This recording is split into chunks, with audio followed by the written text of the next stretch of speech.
Hi there, I'm Kylie Mowbray-Allen from Hello Media. And I'm Jenni Walke from Elephant in the Room Consulting, and you're tuning into Bite-Sized Business Life Podcast, the show that helps business owners get clarity and insight to grow their dream business. Whether you're launching, ready to scale, or figuring out what's next, we discuss the nitty-gritty, the hard bits, the opportunities, and the behind the scenes, and share how we've grown our own companies and helped others do the same. We're glad you're here.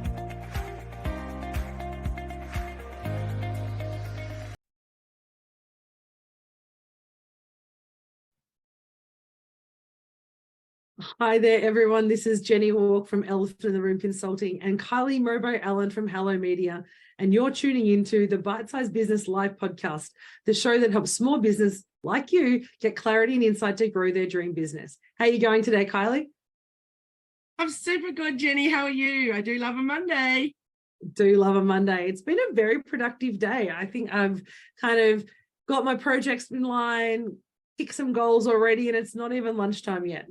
Yeah, that's good. I was in the office at 6. I went to the gym at 8, came back, smashed out some team meetings, some stuff. And yes, it's what, 12:15, and we really kicked some goals. I love a day like this. I love that too. So very good. So what are we talking about today, Kylie? So I'm pumped for our topic today, Jenny. So we are going to be sharing 3 easy steps that can help you follow your financial goals. Now, we like to talk about goal setting, don't we, Jenny? So we like to talk about business goal setting, though. And I'm sure everybody in their own personal lives thinks of their own goal setting. It might be, well, at the gym, I want to achieve this thing by 3 months' time. Or it might be you're looking at weight loss goals. Or it might be you're looking, like for me, ukulele, I want to be learning a new couple of chords every week. So we've all got different goals in our personal lives and in our business lives. Something I think we often skip out on is thinking about those financial goals. Then there's many different types. We've obviously got, every single business is different. So we'd all have different goals. However, we want to think about having the small ones, the medium-sized ones, and the big ones. Yeah, I think part of the challenge that businesses have is particularly when you're new, you either have that kind of growth phase where it's just about when am I getting my money in, what do I need to cover? So your goals are really around cash flow, right? It's like, I just need to make sure that I'm getting enough revenue in to pay my bills and give me a wage and pay my staff and do what I need to do. So the goals become very transactional, but that doesn't really help you grow. That just helps you survive, right? And I think then as you move into a business and you want to start changing your mindset and go, okay, well, financial goals are around long-term success. And so once you get over that kind of fear of, am I going to be successful? Will people buy my product? Am I priced right? Do I know my target market? And all those other questions, it's time to kind of put on your big girl and boy pants and say, okay, what do we want to make from the business? What do we want to achieve in the business? And financial success is really create sustainability for the business. So it's so important to take some time to think about it. Yeah, I totally agree. So I would say then out of those 3 goals that we want to work at or look at, number 1 would be clear and specific goals. So exactly what you just said, we're starting out in business, we're just treading water to try and figure out, can we even pay our bills? Or what do we need? Do we need to borrow money to pay those bills? So looking at properly sitting down on your CEO day, for example, and looking at, okay, what are those financial goals? I got to make them clear, and how can I make them super realistic? So an example of that could be, I want to pay myself $100 a week. That's my goal, is that by, I don't know, let's say by the end of the financial year, which is a bad example really, because that's in 2 days' time. Oh no, in a month, actually it's not. No, it gives us a month. So let's just say that by the end of the financial year, we want to actually be paying ourselves $100 a week. Then how are you going to get there? So that to me looks like a realistic goal, right? What do you reckon?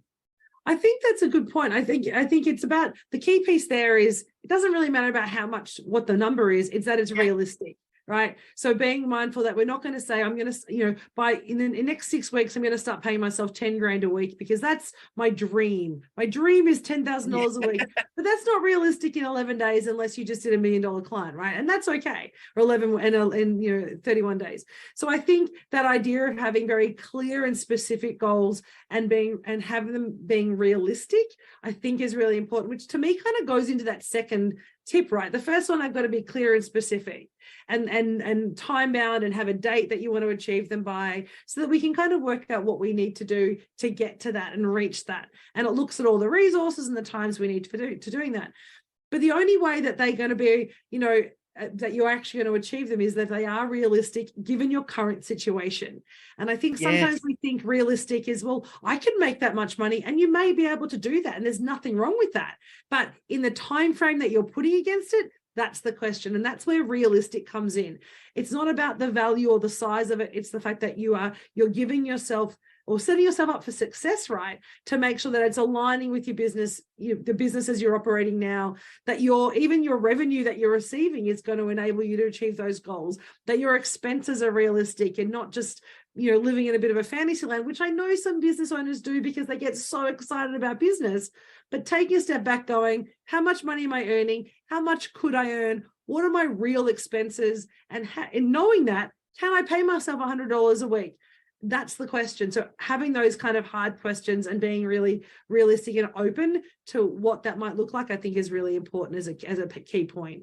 You're right. And maybe by the end of the financial year, it needs to be $50. Maybe $100 isn't achievable. So let's break it down and go, what is the short-term goal, the medium goal, and the large goal, or the big one? So let's go, okay, by this date, of course, it doesn't have to be in the financial year. It could be whatever date you want to set that short goal for. You can say, I want to be paying myself $50 a week, or as we said, whatever number that is. Then go, okay, by the end of the year or by the end of next year, that needs to be $3,000 a week. And then in 5 years' time, it's got to be $20,000 a week. Whatever, pie in the sky numbers there, but you know what I mean? So setting those goals of how it's going to happen. But then, of course, how are you actually going to get there? What's the plan to get you to that $20,000 a week or a month or a year or whatever it is that you're looking at? So then, of course, that means looking at your pricing, it means looking at what you're charging, what are your costs involved in the business, etc. So it's a big one. So yeah, realistic is so important. And I think with realistic also is this, even though we're talking about just financial goal success, people say, yeah, this is what I want my business to be. And that's awesome. You and I have talked about, what's your enough figure, or what's your kind of big figure that you're looking for. And that's a really great conversation to have. But by asking yourself, what are my financial goals for the business? What it actually invites you to do is to start looking at all those different aspects of the business. If I said to you, we're going to have a pricing conversation to check your pricing, you're like, I don't want to do that. But if you know that is connected with getting your financial success, suddenly I might be interested to see if my prices are okay. And so the question, it begs a whole lot of other questions that you're probably ignoring, but that you need to ask in order to get that financial success. So this one little task about creating a SMART goal or set clear and specific goals around what you want to achieve, making sure they're realistic, is actually financial planning for your business, but from a very basic level, from a very transparent level, and actually a level that connects you with your goals. And that's so critical. Absolutely. So our second top tip or thing that you need to do for making sure that you reach those financial goals is all about budgeting, and also the word we're putting in the words, be realistic there as well. So what would you like to share around that one, Jenni? I think it's also, so we talk about budgeting in this kind of, it always has a negative context. So whether you're saver or budgeting or putting what you need to put aside, knowing what's going to work for you is really important. So once you understand those kind of what we're doing and how we're doing, what my expenses are, is my revenue in, when you're looking at your budget, goes back to that realistic piece is, can I actually afford for the business to put that aside and still be able to operate? So, the reality is if you're doing well in the business, you might be able to pull out $100 or $50 or $5,000 a week of your business, but is that sustainable? So is that budget for 1 month?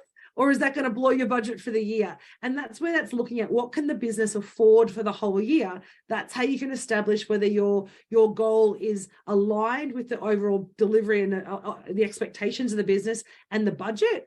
Or is it something that, again, you're kind of saying, well, I can do it, but I haven't really considered it in the context of everything else that's going on. Now, you're right. And what happens though, Jenni, when a shiny object comes glaring at you and says, I really need to buy that course, or I really need to, just dive into a different market, or I've got to come up with a new product, or whatever it is that you haven't budgeted for and that it's not as part of your goals. Can you find a way to actually make it work? Because, some things are very shiny and they're irresistible. I think that leads into our third point about regular reviews, right? I think that's the third key, is that, yes, of course, things are going to come up. Shiny things will always come up, particularly in business. And they might be shiny things that the business really needs, or they might be shiny things that you as the business owner deserve because of all the hard work you've put in. And so you want to spend that. And that's okay. Both of those situations are great. But that's where regular reviews are really important to say, again, going back to the point, is my time frame still okay? Is my budget still realistic? Is it still something that we can achieve? And sometimes you can actually change the goalposts a little bit in that space. So reviews are not about saying, it's almost like a bit of accountability, really. It's about asking yourself, is this budget, is this a goal still realistic? If it is, then great, let's keep going. But if those shiny things have come up and the goalposts have shifted, maybe it's a time to say, well, actually, we now need to add a month for this. Or if we're going to buy this shiny thing, we need to reallocate something from over here so that we can still stay on track. And it makes you ask the question, how important is the time frame or the achievement of the actual outcome? Because they're different, right? The goal is, you said the goal is $100 a week. Does it matter whether it happens on the 30th of June or the 30th of August? What difference is that going to make to you? So how fixed are you to the timeline, or how fixed are you to the outcome that you're trying to achieve? And sometimes they don't have to be the same. You can still be successful and achieve a goal. The time frame just might be 1 or 2 days or a week or a month later than you expected. And when we're talking those big goals that you mentioned earlier, you're talking like a 5-year goal or a 3-year goal. 1 month is not going to make that big a difference in the big scheme of things, because what you might lose in time now, you might gain back in a year's time, remember, because we're talking big things. So don't worry about those little shifts. And that's that kind of regular reviews allows you to kind of have a look at that. But it's important to kind of consider the different types of reviews we might need, isn't it? Absolutely. And I really like the analogy of the football field and the goal posts. So when you think about, and a lot of people get really, really set, right? And they're like, I have to have done it by this time. It's like even when we look at digital marketing, how many times we're posting a week, and they'll beat themselves up if they didn't get their Friday post out or something. I'm like, it's actually okay. Overall, what is the big goal for that? Is it that that you're trying to, is it kind of the wrong goal, which is actually having this many posts out per day or per week or whatever, when it's actually, what am I trying to achieve with getting those posts out? So if we think about that footy field and the goal posts, it's actually okay, not in footy, it's not, but in our world it is, to shift those goal posts a little bit. Yeah. And you're dead right. It's about the financial outcome or the time frame outcome, whichever it is. Can those be shifted just so that you can squeeze that extra thing in? So that upskill time, for me in my business, I've got to be constantly investing in upskilling, because my goalposts are shifting all the time, because digital marketing changes all the time. If I didn't invest in upskilling, then where would I be? Yeah. So I've got to be accounting for those little shiny objects that are going to come along.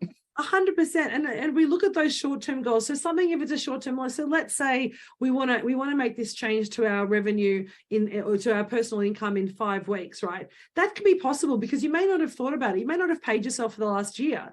And we talk, that's a different podcast. But if you're talking around, I want to pay myself $100 a week, then the conversation is, okay, I've got 5 weeks. What do I need to do? I need to check in on that goal every single week to make sure I'm going to be able to achieve that. That's a short-term really quick win, right? But then if you've got like those midterm goals, and depending on your, how you think, some people say that's up to 3 years. For some people, that might actually be just between 6 months and a year might be a midterm goal for them.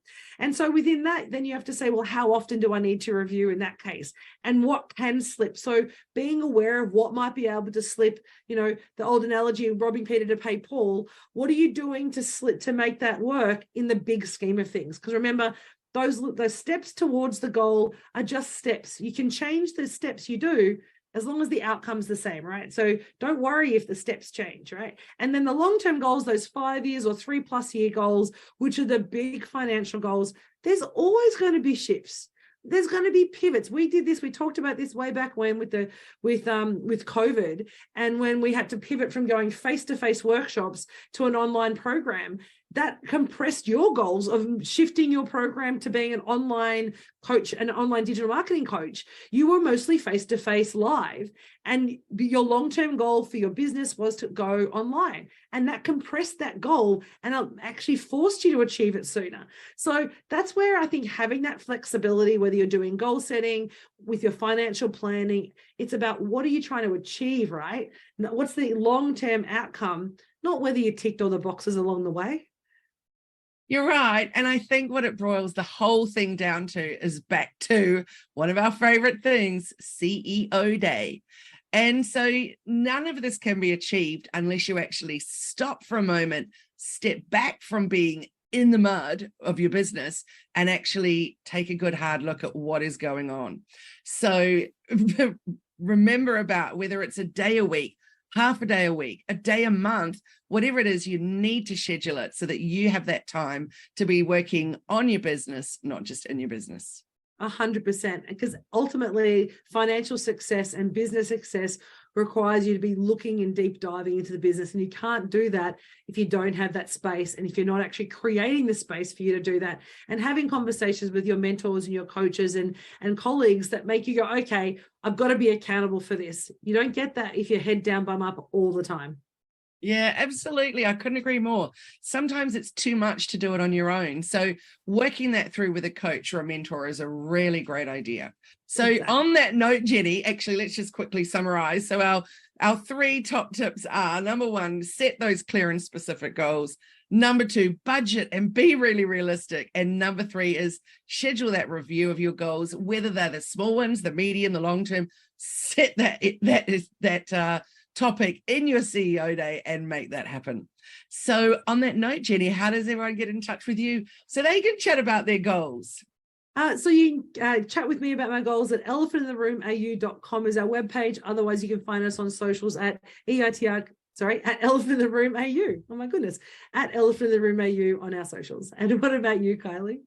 HelloMedia.team for us. So website and socials. So also come and join the Hello Media Facebook group. I've been sharing lots of updates in there. There's constant changes, and everybody who's doing the marketing in their own business, which of course needs to be everyone. Also those that are marketers, there's just so much information that is changing literally daily. So jump on in that Facebook group and skill up, find out what's going on. And of course, if you want to keep tuning into our bite-sized episodes, make sure that you subscribe and follow us so you don't miss anything in the future. Thank you so very much for listening to us, Kylie. It's great to see you again, and we look forward to seeing everyone next time. Have a wonderful day.